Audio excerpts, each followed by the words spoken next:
آیت میں سنا کہ وَمَا يُضِلُّ بِهِ إِلَّا الْفَاسِقِينَ، اللہ گمراہ نہیں کرتا مگر فاسقوں کو۔ پھر بتایا فاسقین کی تعریف کیا ہے۔ فاسق اس کو کہتے ہیں جو علی الاعلان گناہ کبیرہ کا مرتکب ہو، گناہ کبیرہ کرنے والا ہے۔ اب گناہ کبیرہ میں سب سے بڑا گناہ جو ہوتا ہے وہ شرک ہوتا ہے اور کفر ہوتا ہے۔ آدمی جب تک شرک اور کفر نہ کرے اس وقت تک وہ مسلمان ہی رہتا ہے، چاہے اس سے کئی گناہ سرزد ہو جائیں۔ جب تک اس کی ذات سے شرک اور کفر سرزد نہ ہو وہ مومن ہی رہتا ہے، اگرچہ گناہ کبیرہ کرتا ہے۔ تین جو تعریفیں کی گئی ہیں، تین قسمیں جو بیان کی گئی ہیں فسق کی، اس کو ذہن میں رکھنے کی ضرورت ہے۔ ایک یہ کہ آدمی اتفاقیہ طور پر انجانے میں کبھی کبھی کبیرہ گناہ کر لے اور اس کو برا ہی جانتا رہے، یہ ایک تعریف ہے، یہ ایک قسم ہے جس کو تغابی کہتے ہیں۔ دوسرا انہماک کے کبیرہ گناہ کا عادی ہو گیا اور اس سے بچنے کی پرواہ بھی نہیں کرتا، یہ بھی معاملہ بہت سخت ہے۔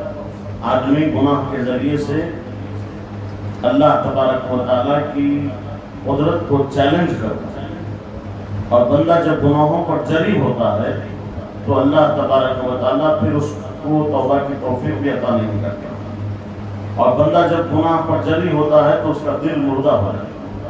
حدیث پاک میں آیا ہے کہ جب بندہ گناہ کرتا ہے تو اس کے دل پر ایک سیاہ نقطہ لگ جاتا ہے، اور وہ گناہ سے توبہ کر لیتا ہے تو اللہ اس کے دل کی سیاہی کو مٹا دیتا ہے۔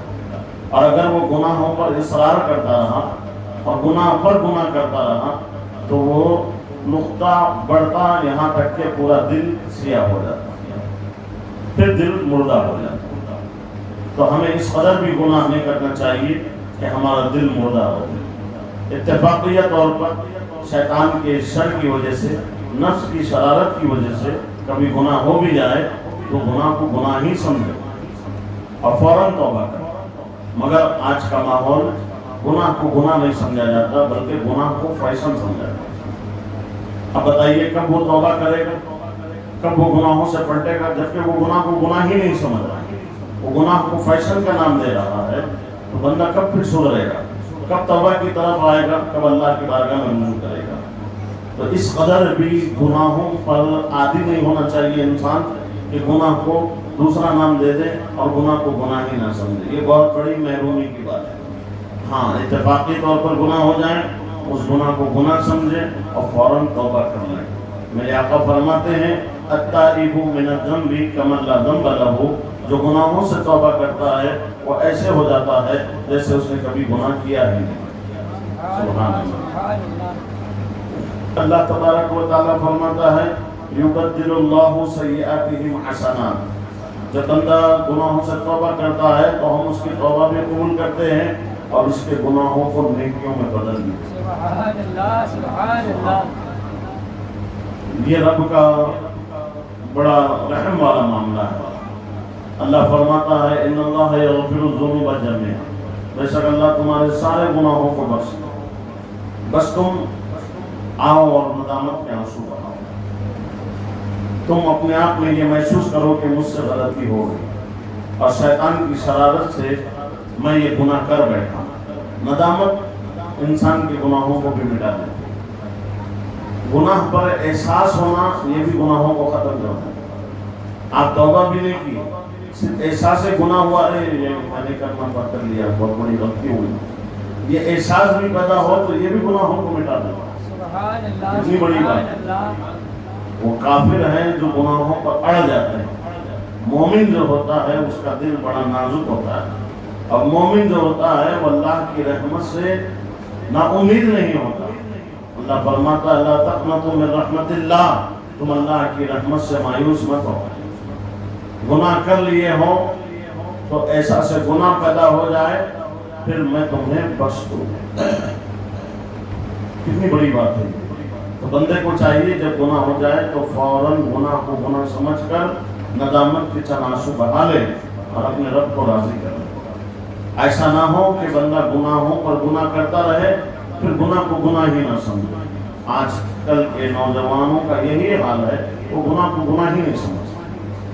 ابھی میں ایک ولیمے کی تقریب میں گیا تھا تو پہلی مرتبہ ایسا ہوا کہ وہاں ماحول تو ہر ولیمے کا ویسے ہی ہوتا ہے دنیا داری.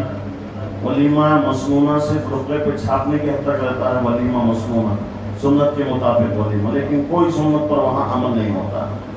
اور نکاح میں رقعے پہ نام ہوتا ہے, نکاح میں سنتی, نکاح میں بھی سنت سے کوئی کام سنت کے مطابق نہیں ہوتا. اب وہ اتفاق سے وہاں ایک دیندار کی دعوت تھی ولیمے کی, تو اس نے بیچارے نے محفل رکھی نعتیہ میں.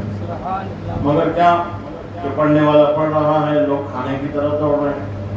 سننا کسی کا مقصد نہیں ہے, یہ مقصد ہے کہ دفتر کب بچھے گا اور کب جانے کا موقع ملے. اور کھاتے ہیں تو پھر بیٹھنے کا بھی نہیں سوچتے اور نکل جاتے ہیں. تو میں بہت دیر تک یہ منظر دیکھتا رہا, بہت تکلیف ہوئی. ناخواں بیچارے کہتے رہے بھائی لوگ تھوڑی توجہ دو, سبحان اللہ بولو, ماشاء اللہ بولو.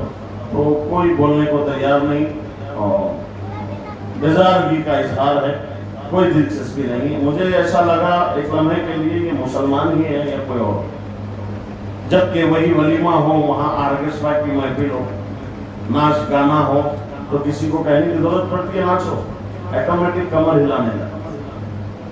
ہاں بڑے تو بڑے, بچے ہمارے گھر کے نابالغ بچے بھی باجے کو دیکھ کے ناچنا شروع کر دیں. اب ماں باپ فخر سے کہتے ہیں دیکھو میرا بیٹا ہے کیسا ناچا. افسوس نہیں ہوتا ماں باپ کو کہ اولاد ہماری ناچنے والی ہو گئی. کاش ہم تربیت اچھی کرتے تو بچہ ناچنے کے بجائے قرآن کی تلاوت کرتا, ناچنے کے بجائے نعت خوانی کرتا. لیکن ماحول ہی ایسا بنا دیا, ولیمہ کو دنیا کی دعوت سمجھے, شادی کو دنیا کی دعوت سمجھے, اور گناہ اس قدر کے احساس بھی نہیں کہ ہم کہاں بیٹھے ہیں, اور بس لوگوں کو دنیا یاد آ رہی ہے. تو کچھ لوگ تھے تو میں نے ان کو نصیحت کی, میں نے کہا دیکھو اللہ کے عذاب کا انتظار کرنے والوں, اب بس بھی کرو, گناہوں سے سچی توبہ کر لو, اس قدر بھی گناہ پر جری نہ ہو جاؤ کہ اللہ کا عذاب نہ دے جائے.